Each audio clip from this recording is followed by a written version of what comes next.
Can you ever have too many SUVs and crossovers? Well, according to Mercedes-Benz, the answer to that question is an unequivocal no. Not at least when it comes to their lineup, which is soon to expand with yet another offering called the GLB.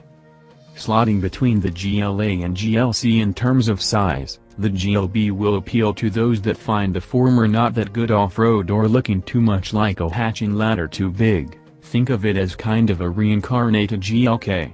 It's also been spied for numerous months now wearing curly camouflage, so let's illustratively look at the real thing. Much of the cabin is closely related to the A-Class, which has a contemporary blend of cutting-edge technology and a luxurious atmosphere. Familiar cues are the triple turbine air vents, 3-spoke multi-function steering wheel and console-based trackpad. The large 10.25-inch twin-screen Bucks infotainment setup is packed with many customizable features, displays and augmented reality satellite navigation. The GLB sits on the front wheel/all-wheel drive MFA2, modular front architecture platform, which also underpins the A-Class, CLA and B-Class. This bodes well for occupants in terms of space, given its restrained external dimensions.